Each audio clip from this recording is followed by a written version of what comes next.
जो युवा बैठे हुए हैं, हमारी बेटियां बैठी हुई हैं, उन सबको हमारी तरफ से बहुत बहुत बधाई। एक्चुअल में आप लोग ही ये प्रूफ करते हैं, समाज सेवा करने वाले लोग ही ये प्रूफ करते हैं कि मानवता जिंदा है। अदरवाइज आज का जो दौर है, जितना फील कर रहे हैं कि एक तरफ को हमने डेवलपमेंट की नई नई परिभाषाएं करके हमने बड़ी बड़ी बिल्डिंग्स बना लिए हैं, अमेरिका को देख लीजिए, रशिया को देख लीजिए, जापान, चाइना, हर जगह तो आप देखेंगे हमने डेवलपमेंट की डेफिनेशन को वहां से लिया, बड़ी बिल्डिंग बना ली, टेक्नोलॉजी डेवलप कर ली, लेकिन अपने घरों में कैद होकर के डिप्रेशन के शिकार होने लगे, क्योंकि हम कहीं ना कहीं समाज सेवा, ज्वाइंट फैमिली, रिश्ते नातों से दूर होते गए। और ये आप तब फील करते हैं जब भी कोई व्यक्ति समाज सेवा करता है, उसके अंदर निश्चित रूप से एक ऐसी भावना उद्वेलित होती है कि मैं किसी दूसरे के लिए कुछ करूँ, समाज के लिए कुछ करूँ। ये विचार, ये इच्छा, यही तो वो मानवतावाद जिसकी आज जरूरत है। और अगर आप लोगों को कहूँ कि बहुत ज्यादा जरूरी है कि जो डेवलपमेंट की कृत्रिम डेफिनेशन है उसको एक्चुअल में नेचुरल डेफिनेशन हमें बनाना है। कृत्रिम डेफिनेशन में हम लोगों ने देख लिया कि जब कोविड हुआ कुछ काम नहीं आया, कोई टेक्नोलॉजी काम नहीं आई, सब अपने घरों में कैद हो गए। और हमारे मानवतावादी जो लोग थे, जो सड़कों पर निकल करके बहुत सारे हमारे युवाओं ने, अगर सोचिए एक पल को लिए अगर हम भूखे हैं और कोई हमें 2 दिन 3 दिन खाना ना मिले तो कितना दर्द महसूस होता है। और आप लोगों ने उस दर्द को महसूस करके वो काम किया है, तो आप लोगों को मेरा बहुत बहुत धन्यवाद। दूसरी मैं बात करूंगी कि अभी जब सेकेंड कोविड की लहर आई तो सबसे ज्यादा कोविड की वजह से डेथ नहीं हुई है, लेकिन ऑक्सीजन की वजह से। और इस ग्रुप में मैंने देखा कि शायद यहाँ 50% ऐसे हमारे यूथ बैठे हुए हैं जिन्होंने एनवायरमेंट के लिए काम किया, जिन्होंने पेड़ लगाए। तो वाकई में ये सच है कि बिना ऑक्सीजन के हम अपने जीवन की कल्पना नहीं कर सकते। भले ही एक कदम क्योंकि नेचर ने हमें बहुत ऑक्सीजन प्रोवाइड करवाई है, लेकिन कृत्रिम डेवलपमेंट और पॉपुलेशन जो निरंतर बढ़ती जा रही है, तो वो जो सामंजस्य था वो खत्म होता जा रहा है, वो समाप्त हो रहा है। तो उसके लिए हमें जरूरी है एक्स्ट्रा करिकुलम करने की, एक्स्ट्रा एफर्ट लगाने की। तो आप सभी साथियों को, मेरे भारत के हर कोने से आए हुए हमारे यूथ को, गुजरात, वेस्ट बंगाल, तमिलनाडु, हर जगह से, इधर उत्तर प्रदेश, बिहार, झारखंड, आप सभी लोगों को मेरा बहुत बहुत बधाई, बहुत बहुत शुक्रिया। ये काम आप लोगों का रुकना नहीं चाहिए। आगे मैं बात करूंगी क्योंकि बहुत जरूरी है महिला सुरक्षा पे बात करूंगी, क्योंकि हमें जिस अवार्ड से सम्मानित किया गया वो हमारा जो वर्क था उसी के लिए किया गया। तो उसकी बात किए बिना शायद मुझे लगता है कि मेरा कोई भी स्पीच अधूरा होगा। मैं नहीं चाहती हूँ किसी को भी मैं फांसी के फंदे पर चढ़वाऊं, मैं बिल्कुल भी नहीं चाहती। लेकिन उससे पहले मैं एक और बात चाहती हूँ कि मेरे भारत की एक भी बेटी किसी के हरासमेंट के वजह से, किसी के मिसबिहेवियर के वजह से, किसी के चीप कमेंट्स के वजह से, किसी के द्वारा की गई क्रूअल्टी के वजह से, किसी के द्वारा की गई डोमेस्टिक वायलेंस के वजह से रोए नहीं, ताड़े ताड़े। जिस दिन हमारे देश के अंदर ये चीजें हो जाएंगी, मैं ये दावे के साथ कहती हूँ, ये भारत में जो अभी एक गैप बना हुआ है सोसाइटी के अंदर मेल फीमेल का बहुत सारी चीजों में, वो खत्म होगा और ये देश बहुत ही आगे प्रोग्रेस करेगा। अगर हम निर्भया केस की बात करें, जब मैंने उस केस की चार्जशीट को पढ़ा, उस निर्भया की उस बहन की चार्जशीट, जिसमें आप लोगों को पता होगा कि किस तरीके से क्राइम अपराधियों ने किए हैं, हर चीज को उसमें लिखा जाता है। उतनी बार मैं रोई हूँ और अंदर से एक ही डर महसूस हुआ कि आखिर क्यों। निर्भया की जगह सीमा हो सकती थी, निर्भया की जगह इसमें से बैठी कोई बेटी, किसी के भी घर की बेटी हो सकती थी। आखिर उस बेटी के साथ ये क्राइम हुआ। तो मुझे लगता है कि एज ए सिटीजन पूरे भारतवर्ष में कोई सोचने की आवश्यकता है कि ऐसे क्रिमिनल माइंडसेट के लोग हमारे बीच में पनप कैसे रहते हैं, समाज के वो भी पाए। इसका मतलब है क्या हमने जो सामाजिक ताना बाना स्ट्रक्चर बनाया उसके फाउंडेशन में हमने कहीं कभी छोड़ी? क्या हमने जो सांस्कृतिक अपनी चीजें गढ़ी हैं उन चीजों में हमने नाम मात्र के लिए महिलाओं को, स्त्री को पूजनते रमनते तथा देवता कह दिया, लेकिन उसको तो हम इंसान भी नहीं समझ रहे। अगर वो सच है तो फिर ये क्राइम जिनके साथ हो रहा है और जो लोग कर रहे हैं ये कुरीति कहाँ से आ गया, और अगर ये आ गई तो इसको खत्म कौन करेगा, इसकी रिस्पॉन्सिबिलिटी किसकी? इन सारी चीजों पर हमें सोचने की आवश्यकता है। हमने वेद नहीं गढ़े, हमने पुराण नहीं गढ़े, हमने साहित्य नहीं लिखा, हमने इतिहास नहीं लिखा। इतिहास लेखन में एक जब मैं पढ़ती हूँ हिस्ट्री जो मैंने पढ़ी है, रोमला थापर जी का नाम एकमात्र हिस्टोरियन है। उसके बाद अब धीरे धीरे और भी महिलाएं आ रही। हमने इस स्ट्रक्चर में कुछ नहीं बनाया सिवाय सृष्टि की रचनाकार के अलावा, जन्म देने के अलावा एक स्त्री ने कुछ नहीं किया, लेकिन उसका योगदान इतना ज्यादा है कि अगर एक परिवार के अंदर एक स्त्री ना हो तो उसकी कल्पना नहीं की जा सकती। फिर उस स्त्री को दो दर्जे का बना क्यों दिया गया? रोड पर ड्रिंक करके बलात्कार किए जाते हैं।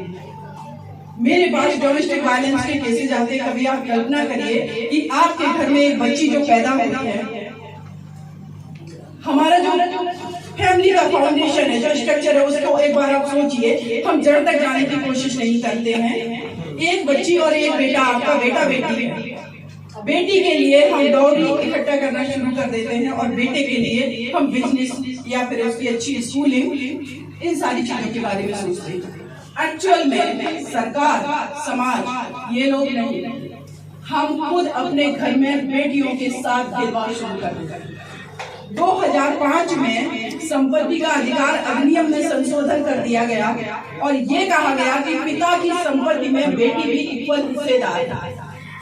लेकिन आज जब वो बेटी अपना हिस्सा मांगती है तो भाई उससे रिश्ता तोड़ देता है। जिम्मेदार कौन है? आज अगर बेटी अपना वो हिस्सा मांगती है तो फादर उससे कहते हैं कि तुम्हें हमने दहेज के रूप में कुछ पैसे दे दिए। एक तो वो दहेज के रूप में जो पैसा दिया जा रहा है, 100 चीज रुपए दिए जा रहे, उसके वजह से भी ससुराल में उस बेटी को प्रताड़ित किया जा रहा है। वो पैसा उसको नहीं दे रहे, एक कुरीति को आप और मोड़ कर आगे बढ़ा रहे हैं और वो बेटी किसी दिन फांसी के फंदे पर झूलती है या किसी दिन गैस सिलेंडर फटता है, उसकी डेथ हो जाती है। अब सोचिए, कभी गैस सिलेंडर से किसी के इन-लॉज और बेटी की डेथ नहीं हुई, किसी के दूसरे के घर की बेटी की बहू की ही डेथ है। तो हम कुरीतियों को पनपा रहे हैं। मेरा ये मानना है कि एक्चुअल में इस देश को समृद्ध भारत बनाना है तो इस देश की 49% महिलाओं की आबादी है। आपको उनकी जड़ें मजबूत करनी होगी, उनको प्रॉपर्टी में हिस्सा देना होगा, उनको इक्वल एजुकेशन देनी होगी, उनको एक्सपोजर देना होगा। एक बेटे को हम घर से पढ़ने के लिए भेज रहे हैं, वो स्पोर्ट्स खेल रहा है, वो क्रिकेट खेल रहा है, वो साइकिलिंग कर रहा है, वो पॉलिटिकल रैलियों में जा रहा है, नुक्कड़ पे खड़े होकर के ओपिनियन बना रहा है। आपने कभी कल्पना की उस दिन आपकी बहन, आपकी बेटी वो घरों के अंदर कैद क्यों है? वो क्यों नहीं ये डिबेट डिस्कशन कर रही है? वो क्यों नहीं होली में जाकर के स्पोर्ट्स खेल रही है? वो क्यों नहीं क्रिकेट खेल रही है? क्या वो शारीरिक रूप से अक्षम है या वो मानसिक रूप से अक्षम है? नहीं, हमने उसके साथ भेदभाव करके ऐसा बनाया है। और जिन बेटियों के साथ भेदभाव नहीं हुआ है, अगर वो बाकी में अक्षम होती तो ओलंपिक में इक्वल लेवल पे मेडल लेके नहीं आती। इसके अलावा भी हजारों एग्जाम्पल, माता सावित्रीबाई फुले देश की पहली महिला शिक्षिका बनी जिनके ऊपर कीचड़ फेंका जाता था, क्योंकि कहा जाता था स्त्रियों को घर से बाहर निकलने का अधिकार नहीं है, उसको शिक्षा का अधिकार नहीं।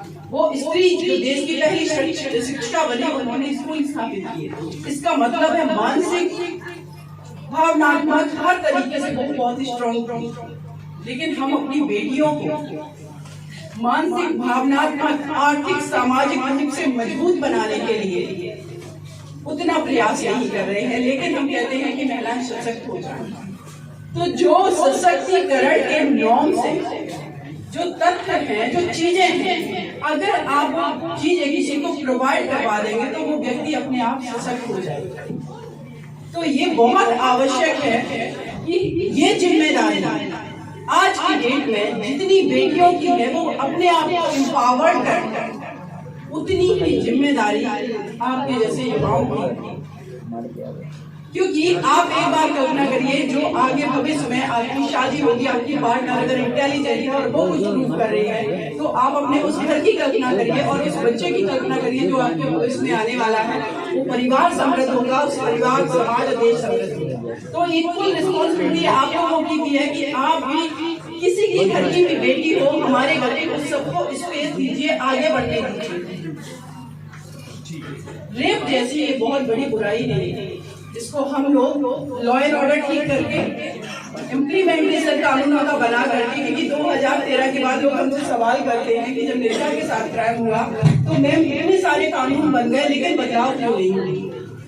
तो मैं एक ही बात कहती हूँ कि अगर आपने कोई भी ग्रंथ लिख लिया, कुछ भी लिख करके घर में रख लिया, उसको पढ़ा नहीं, उसको इम्प्लीमेंट नहीं किया, तो मुझे लगता है कि आपने प्रयास ही नहीं किया। आपने इतने सारे अमेंडमेंट कर दिए, लेकिन आपकी जो मैकेनिज्म है, जो आपका सिस्टम है, वो पूरा सिस्टम निष्क्रिय है, संवेदनशील नहीं है। आपके पास पुलिस बल पूरा नहीं है, पुलिस आपकी टेक्निकल नहीं है, टाइम बाउंड चार्जशीट फाइल नहीं होती है, टाइम बाउंड आपके पास कोर्ट केस नहीं होते हैं। फिर कहते हैं लोग कि क्रिमिनल को जो कन्विक्शन रेट आपका 30% है, अगर 100 अपराधी क्राइम कर रहे हैं तो 30% को सजा हो रही। कल्पना की वो 70 लोग कहाँ हैं? वो 70 लोग खुले घूम रहे हैं और समाज को मैसेज दे रहे हैं कि कानून व्यवस्था हमारा कुछ नहीं बिगाड़ सकती है। तो इस सब पर काम कौन करेंगे? पुलिस की ड्यूटी है।